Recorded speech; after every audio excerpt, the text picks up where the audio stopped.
Olá, boa noite. A pedido da PGR, o Supremo determina a prisão preventiva da deputada federal Carla Zambelli, além de medidas como o bloqueio dos passaportes e do salário da parlamentar. STF retoma julgamento de normas do Marco Civil da Internet. Conselho Nacional de Justiça define diretrizes para a modernização e mais segurança jurídica no registro de imóveis.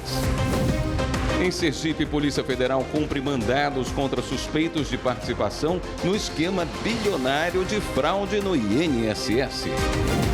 E ainda, Ministério Público Federal pede à Justiça a anulação do contrato de créditos de carbono do governo do Pará. O Jornal da Justiça desta quarta-feira, 4 de junho, começa agora.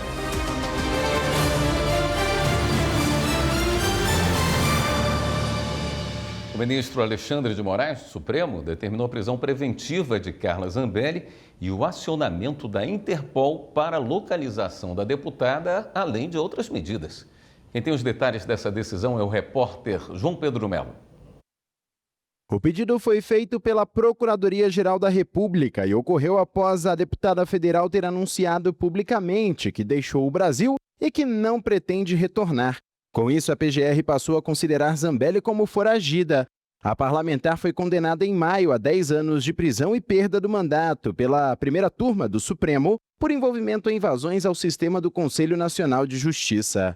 No pedido, a Procuradoria destaca a transgressão da decisão condenatória proferida pela mais alta corte do país, em que se combinou pena a ser cumprida inicialmente em regime fechado, o que justifica a prisão preventiva diante dos efeitos insuficientes de outras medidas cautelares. O ministro Alexandre de Moraes também atendeu a outro pedido da PGR, determinando o bloqueio de bens, direitos e valores de Zambelli e a inclusão do nome da parlamentar na difusão vermelha da Interpol, com a suspensão de passaporte e sequestro de ativos para garantir o pagamento de danos relacionados à condenação. Também ordenou o bloqueio das redes, de salários e verbas de gabinete, cartões de crédito e proibiu que ela receba quaisquer transferências de valores, inclusive por Pix. O texto da decisão destaca ainda que o intuito de Carla Zambelli permanece ativo e reiterado, insistindo a condenada, mesmo que de modo atabalhoado e confuso, na divulgação de notícias fraudulentas, no ataque à lisura das eleições e nas agressões ao poder judiciário. Em declarações públicas, Zambelli afirmou que pretende se basear na Europa para denunciar o que tem chamado de perseguição judicial, ditadura e censura. Ela também disse que pretende seguir os passos do deputado Eduardo Bolsonaro, divulgando acusações contra ministros do STF a todas as cortes europeias. E encerrou questionando mais uma vez a lisura do processo eleitoral do Brasil e das urnas eletrônicas. A Marinha decidiu expulsar o suboficial da reserva Marco Antônio Braga Caldas. Ele foi condenado pelo Supremo a 14 anos de prisão pelos atos golpistas do 8 de janeiro de 2023. A decisão é do Conselho de Disciplina, criado para avaliar o caso. Caldas é o primeiro militar das Forças Armadas retirado da carreira por participar da invasão dos prédios dos três poderes. O Supremo negou pedido para encerrar a ação penal contra um acusado de estupro. A decisão da primeira turma seguiu o entendimento de que, em caso de violência real, basta a notificação da vítima para que o Ministério Público denuncie o estuprador. Repórter Ebne Araújo conta o caso. De acordo com o processo, o estupro ocorreu em Joinville, Santa Catarina, em 2017. Mas a vítima notificou a ocorrência do crime apenas 4 anos depois. No Supremo, a defesa do acusado alegou que o prazo para que o Ministério Público apresentasse a denúncia teria expirado. No julgamento do habeas corpus, na primeira turma, prevaleceu o entendimento do ministro Alexandre de Moraes.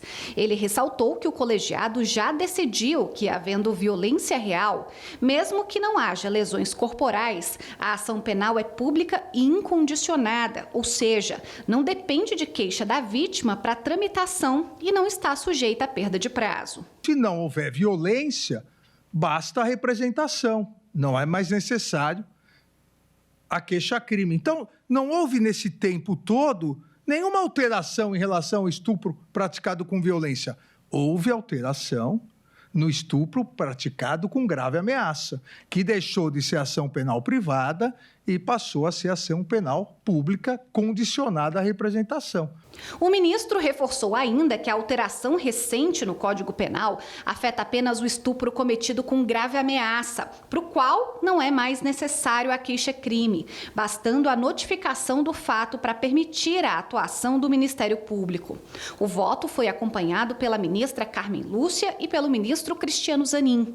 O ministro Luiz Fux, relator do caso, entendeu que a tese da defesa deve ser discutida nas outras instâncias. Além disso, o STF tem entendimento pacificado de que não é possível trancar a ação penal por meio de habeas corpus. O voto foi acompanhado pelo ministro Flávio Dino.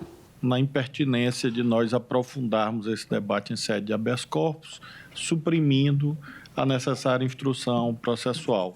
Me parece que há justa causa suficiente para sustentar a ação e lá, à luz dos fatos concretos, pode-se deve debater essa temática da eventual decadência. O Conselho Nacional de Justiça estabeleceu novas diretrizes detalhadas para o registro de imóveis urbanos e rurais. A norma deve entrar em vigor em 90 dias. Repórter Pablo Lemos com as informações. O objetivo é solucionar problemas históricos como a grilagem de terras, a sobreposição de áreas e a fragmentação de dados cadastrais. Entre os destaques estão a criação de 2 sistemas de âmbito nacional: o Inventário Estatístico Eletrônico do Registro de Imóveis e o Sistema de Informações Geográficas do Registro de Imóveis. Todos os cartórios do tipo são obrigados a aderir aos 2 sistemas, que vão alimentar uma base nacional de dados para estudos e planejamento territorial. Essa coleta periódica de informações também vai permitir um controle da questão fundiária em todas as regiões e identificar a necessidade de políticas públicas sustentáveis. A norma instituída pelo Conselho Nacional de Justiça está alinhada aos Objetivos de Desenvolvimento Sustentável da Agenda 2030 das Nações Unidas. A Lei da Ficha Limpa completa hoje 15 anos. Sancionada em 4 de junho de 2010, a regra mudou as eleições e contribuiu para o combate à corrupção. Acompanhe agora o vídeo especial que o TSE preparou com o repórter Estevam Furtado. Uma iniciativa popular que contou com o apoio de 1.600.000 brasileiros. Esse foi o número de assinaturas que levou a uma das mudanças mais importantes no processo eleitoral do país, a Lei da Ficha Limpa. O projeto teve o apoio de instituições como a Ordem dos Advogados do Brasil, a Conferência Nacional dos Bispos do Brasil e o Ministério Público. A Lei da Ficha Limpa foi sancionada em junho de 2010 e agora completa 15 anos. Foi usada pela primeira vez nas eleições municipais de 2012 e a primeira eleição geral com as novas regras foi a de 2014. Mas afinal, o que mudou? A Lei da Ficha Limpa estabeleceu 14 hipóteses que podem impedir uma candidatura. Entre elas estão abuso de poder econômico, irregularidades em contas públicas e enriquecimento ilícito. A lei trouxe a desobrigação do trânsito em julgado para haver inelegibilidade. Agora, uma condenação por órgão judicial colegiado é o suficiente. Outra mudança foi o aumento do prazo de inelegibilidade para 8 anos, contados a partir do cumprimento da pena. A Lei da Ficha Limpa foi resultado de uma grande mobilização popular por eleições mais limpas. 15 anos depois, ela é um marco no processo eleitoral. Um exemplo de que a iniciativa de cidadãs e de cidadãos fortalece a democracia. O advogado criminalista João Neto foi condenado por violência doméstica e familiar a 4 anos e 2 meses de prisão, além do pagamento de R$40 mil por danos morais à ex-companheira. Ele foi preso em flagrante em abril por agressão. A decisão do 2º Juizado de Combate à Violência Doméstica de Alagoas. Regina Souza. A pena será cumprida em meio aberto com uso de tornozeleira eletrônica, já que o Estado não possui estabelecimentos de regime semiaberto. Imagens de circuito interno mostram o advogado arrastando a mulher pelo corredor e entrando em luta corporal com ela. A vítima cai no chão e já no hall do prédio aparece sangrando ao sair do apartamento. João Neto foi preso em flagrante e ficou 29 dias detido. O Ministério Público pediu o pagamento de pensão de R$20 mil por pelo menos 1 ano à ex-companheira e que ele quite a dívida do cartão de crédito da vítima que teria sido contraída por ele. O Ministério Público do Estado do Rio de Janeiro recorreu à Justiça contra a decisão que revogou a prisão preventiva do influenciador Vitor Vieira Bellarmino, acusado de atropelar e matar Fábio Kikuda no Recreio dos Bandeirantes.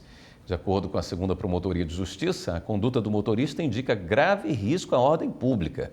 O recurso ainda menciona que há mais de 20 multas por excesso de velocidade em nome do acusado e destaca que a medida de suspensão da habilitação é ineficaz nesse caso, considerando o histórico do réu de dirigir mesmo sem a devida permissão legal. Fábio Toshiro Kikuda tinha acabado de se casar e atravessava a Avenida Lúcio Costa em direção à praia com a esposa Bruna, quando foi atingido pela BMW de Bellarmino. No inquérito, a polícia afirma que o influencer estava a 109 km por hora no momento do impacto, sendo que o limite de velocidade da via é de 70 km. Bellarmino não prestou socorro à vítima. A Justiça do Distrito Federal manteve condenação de um motorista que atropelou uma mulher após uma discussão no trânsito. Anderson Arcoverde tem as informações. De acordo com a mulher, após a discussão, o homem a perseguiu até a casa dela, em um condomínio em Brasília. Ela saiu do carro e a discussão foi retomada. Pouco tempo depois, o homem acelerou o veículo e atropelou a mulher. Na justiça, ele alegou que tentou fugir do local e que ela tentou impedi-lo ficando na frente do carro. O laudo médico mostrou que a mulher teve várias lesões na cabeça. Ela precisou ficar internada por quase 3 meses para tratamento médico.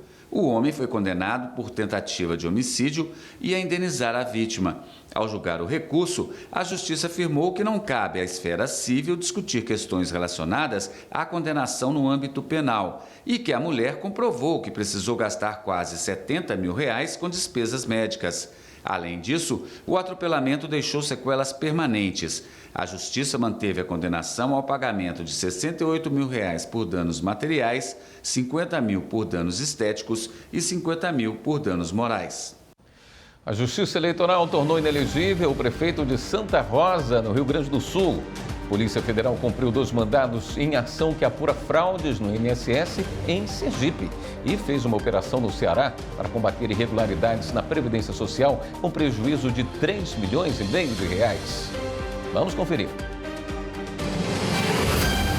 A Polícia Federal cumpriu 2 mandados de busca e apreensão em Sergipe contra suspeitos de participação em esquema bilionário de fraude no INSS. A ação é um desdobramento da Operação de Abril, que descobriu a cobrança irregular de descontos associativos de aposentados e pensionistas. Em outra ação da PF, em conjunto com o Ministério do Trabalho, Emprego e a Previdência Social, foi desarticulada uma associação criminosa voltada para a inclusão fraudulenta de vínculos empregatícios no Cadastro Nacional de Informações Sociais. As fraudes eram praticadas por empresas fantasmas usadas para viabilizar benefícios indevidos como aposentadoria, salário maternidade e seguro-desemprego. Um dos investigados seria responsável por mais de 500 empresas e utilizava familiares para operar o esquema. E o Tribunal Superior Eleitoral tornou inelegível o prefeito de Santa Rosa, Anderson Mantei, o ex-prefeito Alcides Vicini e o empresário Luciano Hang até 2028. Segundo o ministro André Ramos Tavares, houve abuso de poder econômico em um ato realizado na cidade. A ação foi protocolada pela coligação União do Povo por Santa Rosa após as eleições municipais de 2020 e não interfere no atual mandato. Cabe recurso contra a decisão. No Rio Grande do Norte, a Justiça determinou indenização por danos moral e material a uma passageira que teve voo cancelado por sobrevenda de passagens aéreas. Acompanhe o caso na narração de Rocine Gomes. O 10º Juizado Especial Cível da Comarca de Natal determinou o pagamento de R$4 mil por dano moral e de R$150 por dano material a uma empresária que teve o voo de São Paulo para Natal cancelado. Ela chegou ao destino cerca de 9 horas depois do previsto. A passageira ressaltou que a companhia aérea não forneceu voucher para a alimentação, somente a hospedagem e o deslocamento para o hotel. De acordo com o processo, ela já estava no aeroporto quando foi informada sobre o cancelamento do voo, sob a justificativa de overbooking, que é quando a empresa vende mais bilhetes do que a quantidade de assentos do avião. A ANAC, Agência Nacional de Aviação Civil, estabelece que as companhias aéreas devem comunicar ao consumidor sobre alteração no horário ou itinerário com pelo menos 72 horas antes da viagem. A seguir, plenário do Supremo retoma o julgamento conjunto de 2 recursos que questionam regras do Marco Civil da Internet. E a gente fala sobre a nova edição do projeto Diálogos com o Supremo. Os detalhes já já.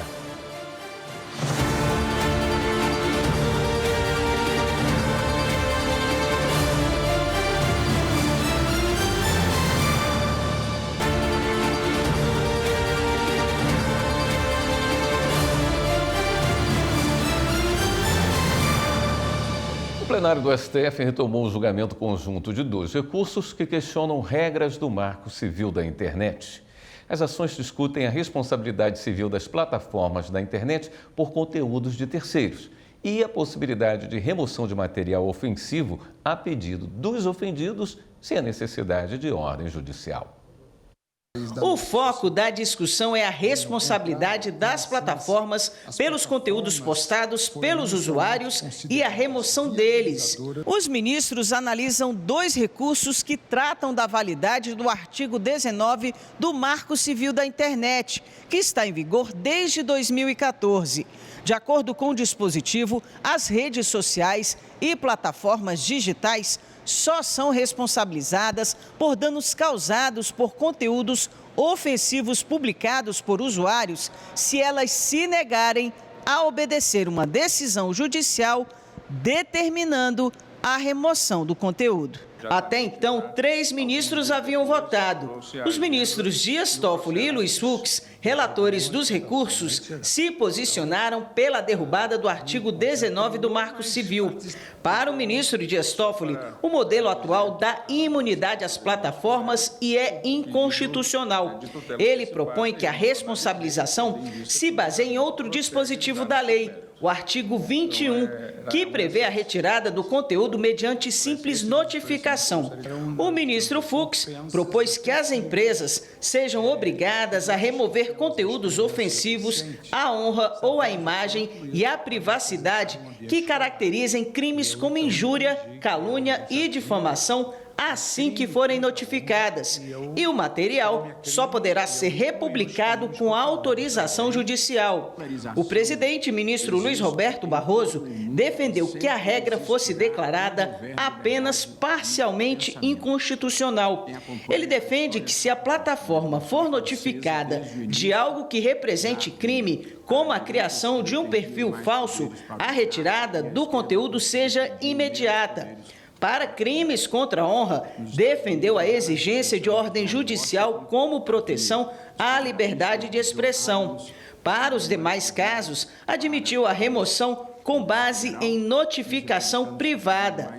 Na retomada do julgamento, Barroso fez alguns esclarecimentos. Sempre haverá polarização de ideias em democracias e é bom que seja assim. Porém, a polarização deve ser entre ideias contrapostas. Não pode ser entre os que têm boa fé e os que agem de má fé. Portanto, quero esclarecer a todas as pessoas de boa fé o que nós estamos decidindo aqui.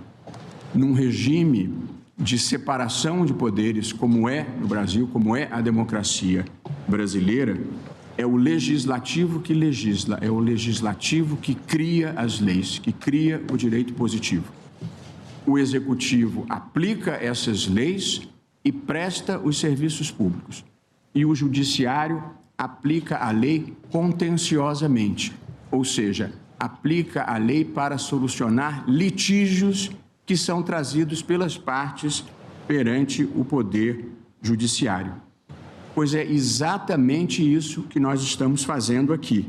O ministro Dias Toffoli também fez algumas considerações. Aqui não se trata de nenhum julgamento que diga respeito à censura ou a tolher liberdade de expressão.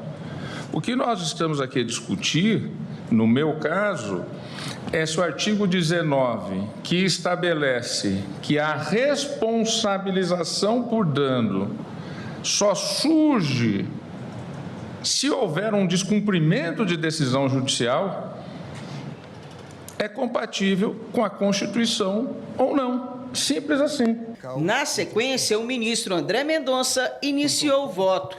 Recorda-se que foi com base na defesa da liberdade de expressão que a Lei 14.197 de 2021 acrescentou ao Código Penal o artigo 359, letra T, para expressar que não constitui crime contra o Estado Democrático de Direito a manifestação crítica aos poderes constitucionais, nem a atividade jornalística ou a reivindicação de direitos e garantias constitucionais por meio de passeatas, de reuniões, de greves, de aglomerações ou de qualquer outra forma de manifestação. Fecho aspas. O ministro também destacou que a liberdade de expressão é um direito de todos. Não se pode olvidar que, mais do que um direito individual, a liberdade de expressão tem uma dimensão coletiva, tendo em vista que a sua conservação aproveita não apenas a pessoa individualmente considerada, mas toda a sociedade, que tem, pelo canal da livre manifestação de ideias e pensamentos, assegurado o acesso à informação. O ministro André Mendonça vai continuar a leitura do voto dele na sessão desta quinta-feira. E o presidente do STF, ministro Luiz Roberto Barroso, anunciou acordos para reparar os danos causados em 2015 pela tragédia de Mariana, em Minas Gerais. Foram homologados 52 mil acordos individuais com o pagamento de 2,5 bilhões às pessoas atingidas. Ou seja, são 52 mil processos que nós conseguimos evitar na Justiça e atendendo as demandas legítimas dessas pessoas. O acordo é por adesão voluntária. Além disso, a Samarco, que é a empresa responsável, produto da joint venture dessas duas outras, já pagou à União 1,9 bilhão, ao Estado de Minas 1,5 bilhão e ao Espírito Santo 1,2 bilhão. E aos municípios, aos 26 municípios que aderiram ao acordo, foram pagos 135 milhões de reais. Foram 49 municípios afetados. Temos aqui a DPF, que é relatada pelo ministro Flávio Dino. Dos 49 municípios, 26 aderiram ao acordo. O STF realizou mais uma edição do projeto Diálogos com o Supremo. O convidado da vez foi o alemão Thomas Polde, professor de Filosofia e Assuntos Internacionais na Universidade de Yale, nos Estados Unidos. O evento teve como tema Justiça Climática. A repórter Evelyn Araújo acompanhou. Thomas Polde é fundador do Programa de Justiça Global na Universidade de Yale. O professor trouxe ao centro do debate as mudanças climáticas e a necessidade de investimentos em inovações que estimulem a diminuição de emissões de carbono na atmosfera, um dos grandes desafios da atualidade. Ele defende a criação de um fundo de impacto ecológico para que os países mais pobres possam investir em economia verde e transição energética para opções menos poluentes. Isso vai criar uma nova opção para inovações verdes, digamos assim. E essa opção só está disponível para o sul global, com países que têm uma renda per capita baixa. E nesses países, o inovador tem uma escolha. Ele pode insistir nos privilégios de patente e ser pago pelo monopólio, ou então eles podem abrir mão desse privilégio e receber incentivos relacionados a essa inovação. O presidente do Supremo, o ministro Luiz Roberto Barroso, participou do debate. O ministro citou ações do STF para contribuir com a superação do aquecimento global na função de Corte Constitucional. Ao longo dos anos, progressivamente, se passou a considerar o tema da proteção ambiental, o tema da mudança climática e do seu enfrentamento como um direito fundamental. essa foi uma transformação importante na compreensão do problema e já houve uma decisão da Corte Interamericana de Direitos Humanos nesse sentido e uma decisão minha mesmo aqui no Supremo, considerando que esses tratados e acordos que enfrentam a mudança climática devem ser tratados como tratados de direitos humanos. As enchentes no Rio Grande do Sul, no ano passado, foram usadas como exemplo. O desastre climático, que matou 157 pessoas e deixou outras 600 mil desalojadas, segundo a presidente da Comissão de Direito Ambiental da OAB Gaúcha, Alessandra Lemen, afetou principalmente áreas com vulnerabilidade social. Por que isso é importante para a justiça climática? Se nós sobrepusermos um mapa de vulnerabilidades socioambientais do último censo ao mapa da mancha da inundação do ano passado, a primeira coisa que a gente vai ver é uma coisa esperada, que é o fato de que as áreas pobres sofreram mais com a inundação. Este ano, o Brasil cedia a COP30, a Conferência das Nações Unidas sobre Mudanças Climáticas. O chefe do Núcleo de Florestas do encontro, Marco Túlio Scarpelli Cabral, anunciou o lançamento de um fundo para compensar os estados que levam a sério o combate ao desmatamento das florestas. Isso tem que ser reconhecido e compensado e premiado, não simplesmente ignorado. Bom, por tudo isso, o Brasil, junto com outros países parceiros, está trabalhando na criação do que nós chamamos de Fundo Florestas Tropicais para Sempre, Tropical Forest Forever Facility, TFFF. Está um processo em curso, nada é fácil, mas adoraríamos, se possível, ter esse fundo funcionando já na COP30. O Tribunal Superior Eleitoral realizou a cerimônia de descerramento do retrato do ministro Alexandre de Moraes. A partir de agora, o ministro passa a fazer parte da galeria de presidentes do TSE, junto com os outros ex-presidentes que passaram pela corte. O repórter Estevam Furtado acompanhou. A foto do ministro Alexandre de Moraes foi incluída na galeria dos presidentes do Tribunal Superior Eleitoral. A homenagem, conduzida pela presidente do TSE, ministra Carmen Lúcia, aconteceu no espaço Sepúlveda Pertence, na sede da Corte, em Brasília. O ministro Alexandre de Moraes foi o presidente do Tribunal Superior Eleitoral nas eleições de 2022. Chegou ao TSE em 2017 como substituto. Em 2020, foi nomeado integrante efetivo do tribunal. E agora tem um retrato na galeria dos ex-presidentes do TSE. A homenagem contou com a presença de diversas autoridades dos três poderes. Durante o evento, o ministro Alexandre de Moraes reforçou o papel da Justiça Eleitoral na defesa da democracia. A Justiça Eleitoral, o Tribunal Superior Eleitoral, o Poder Judiciário brasileiro, nós somos absolutamente inflexíveis na defesa do Estado de Direito. Esse Tribunal Superior Eleitoral deu mostras nas sucessivas presidências, deu mostra de que só tem uma missão, a grande missão de realizar as eleições, de mostrar ao povo brasileiro que aqueles que a maioria da população escolhe serão diplomados, serão empossados e governarão no prazo que a Constituição estabelece. A atual presidente do TSE, ministra Carmen Lúcia, ressaltou a importância da atuação do ministro Alexandre de Moraes na Justiça Eleitoral. Este ato hoje de descerramento do retrato do ministro Alexandre de Moraes é, de um lado, a constatação de que estamos cumprindo, apesar dos pesares, que são às vezes muito mais difíceis em algumas ocasiões, o que determina a Constituição brasileira em termos de princípios democráticos e republicanos, como disse.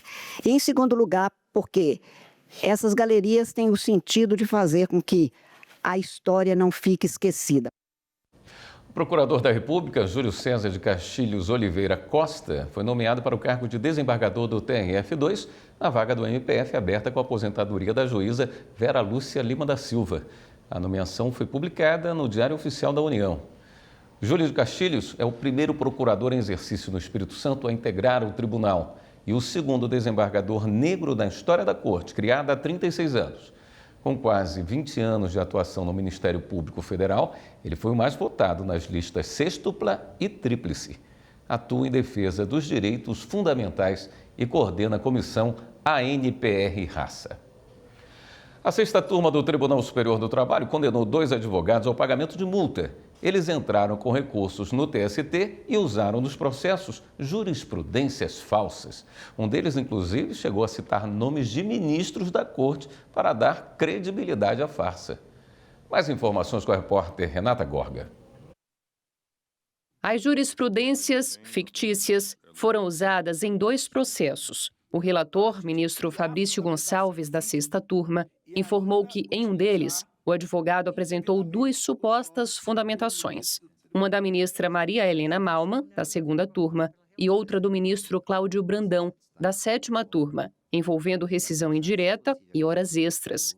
Após uma conferência das informações citadas, foi constatado que os julgados não existiam. Além de desrespeitar os deveres de veracidade, lealdade, expediente representa o uso abusivo do sistema recursal na finalidade de obter benefício indevido, pela tentativa de estrancar um recurso. Nesse contexto, com invenção dolosa de processo e jurisprudência no Tribunal Superior do Trabalho, configura flagrante incompatível com o dever da boa-fé, devendo ensejar a aplicação de penalidades. Ao advogado, o relator aplicou multa de 1% sobre o valor atualizado da causa, pois considerou que a atitude foi antiética e feriu os princípios e normas fundamentais do processo. Também foi aplicada multa por litigância de má-fé à parte, no percentual de 10% sobre o valor atualizado da causa, além do pagamento de honorários advocatícios e demais despesas processuais. O segundo caso envolvia pedido de reparação por danos morais e materiais. De acordo com o processo, o advogado criou uma orientação jurisprudencial e modificou a redação de uma súmula. Um detalhe que chamou a atenção é que o agravo envolvia doença ocupacional, um tema que tem prioridade de tramitação na Justiça do Trabalho, devido à relevância social e à condição de vulnerabilidade de quem entrou com o recurso. Do mesmo modo que no primeiro processo, foi aplicada multa à parte e ao advogado. O relator frisou ainda que vai oficiar a Ordem dos Advogados do Brasil e ao Ministério Público Federal para a adoção das providências necessárias. A ministra Cátia Arruda concordou com as 2 condenações. É claro que nós já sabemos o que vai ser dito, que houve um equívoco na citação da súmula, que não se trata dessa questão. Então, eu acho super importante que a matéria seja divulgada para que haja todo um efeito pedagógico. O ministro Augusto César também acompanhou o relator nos 2 casos. Eu acho que é um ato atentatório à própria advocacia, porque nós caminhamos bem quando, por exemplo, substituímos a necessidade do advogado autenticar cópias que estaria juntando ao processo com a declaração do advogado de que aquelas cópias eram autênticas. Era uma relação de confiança que se estabelecia com o advogado. E, ao mesmo tempo, nós temos a súmula 337, nós temos alguns dispositivos do CPC e da CLT que exigem uma identificação da fonte jurídica em que estaria aquele aresto divergente, como se fosse possível que um advogado trouxesse à consideração da Corte uma jurisprudência falsa, uma jurisprudência mentirosa, uma jurisprudência que não existisse. O Ministério Público Federal pediu à Justiça a anulação do contrato bilionário de créditos de carbono do governo do Pará. Márcio Fontinelli. A Justiça recebeu do Ministério Público Federal o pedido para que sejam anulados todos os contratos de compra e venda de créditos de carbono assinados entre governos internacionais e multinacionais com o Estado do Pará. Entre outros pontos, o MPF afirma que a negociação envolve a venda antecipada do material, o que é proibido por lei. Além disso, afirma que os povos e comunidades tradicionais não foram consultados sobre os contratos, o que também vai contra o que diz a legislação. A ação será analisada pela Justiça Federal nos próximos dias. O Superior Tribunal de Justiça foi escolhido para sediar a próxima edição da Cúpula Judicial Ibero-Americana em 2027. Samanta Peçanha. Da República Dominicana, direto para o Superior Tribunal de Justiça. O Tribunal da Cidadania foi eleito para sediar a 23ª edição da Cúpula Judicial Ibero-Americana em 2027 e será responsável pelos trabalhos e eventos preparatórios do encontro. O vídeo de candidatura, realizado pela Coordenadoria de TV e Rádio do Tribunal, exibiu a riqueza cultural e a biodiversidade brasileira, além de mostrar como o STJ faz constantes investimentos em soluções tecnológicas, sendo pioneiro na implantação do processo eletrônico e o primeiro a criar uma assessoria especializada em inteligência artificial no Judiciário brasileiro. A Cúpula Judicial Ibero-Americana acontece a cada 2 anos e reúne as Cortes Supremas não constitucionais de Espanha, Portugal, Andorra e países da América Latina, totalizando 23 nações. Na próxima edição brasileira, que vai acontecer aqui no Superior Tribunal de Justiça, o encontro vai discutir o impacto da inteligência artificial generativa na administração judicial, com atenção especial para a correlação da IA com o direito substantivo e processual. Além disso, 3 ministros do STJ foram eleitos para comissões permanentes da cúpula.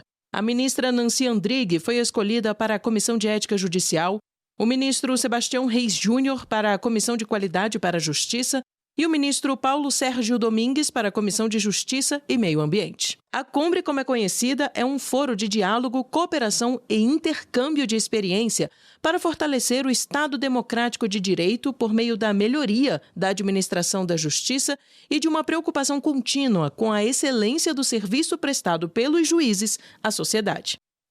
Um livro em homenagem à ministra Nancy Andrighi foi lançado no Espaço Cultural STJ. Quem acompanhou foi Jáfer Araújo.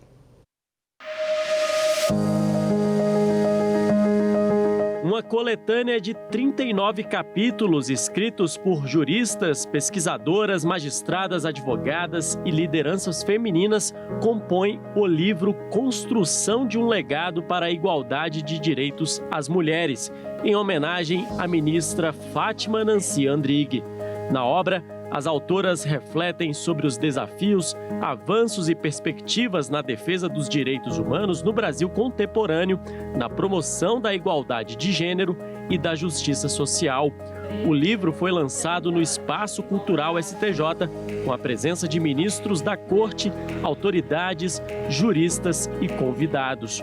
O presidente do Superior Tribunal de Justiça, ministro Herman Benjamin, exaltou a homenageada. E daí a alegria pessoal que eu sinto em ver uma homenagem prestada a uma jurista excepcional, a uma juíza exemplar. Ela não gosta que eu diga isso, mas ela é modelo para as juízas e juízes brasileiros que estão passando em um concurso público. O presidente do Supremo Tribunal Federal, ministro Luiz Roberto Barroso, também prestigiou o lançamento. Ele lembrou que conheceu Nancy Andrighi ainda quando era advogado e que desde sempre viu uma atuação da ministra voltada à proteção dos menos favorecidos. Desde então, eu passei a ser admirador dela. Eu advogava muito aqui no Superior Tribunal de Justiça e pude testemunhar o compromisso dela com o direito, com a justiça, com fazer as coisas bem feitas e um sentimento muito autêntico, muito verdadeiro dos desfavorecidos, dos hipossuficientes. Homenageada, a ministra Nancy Andrighi destacou que um livro é o presente mais valoroso que alguém pode receber. Eu confesso que não imaginei que fosse receber uma homenagem que me causasse tanta emoção. Eu acho que nada é mais relevante na vida que um livro, porque no livro o autor, ou no caso as autoras, praticaram um ato de caridade cristã. Por que eu digo isso? Porque elas dividem irmanamente com todo mundo um dos maiores valores que nós temos, que é o saber. O livro foi coordenado pelas juristas Rosane Rosolém de Azevedo Ribeiro e Rita Dias Nolasco. Ambas ressaltam a importância da construção de um legado de proteção aos direitos humanos, em especial às mulheres. Ela inspira todas as advogadas, mas também as mulheres, né, que lutam exatamente por um mundo um pouco mais harmônico, que é isso que a gente precisa, né? Foi uma ideia de fazer um livro diferenciado, que mostra realmente a construção de um legado do direito das mulheres, com várias autoras que trabalharam em projetos importantes para os direitos das mulheres serem preservados e realmente consagrados.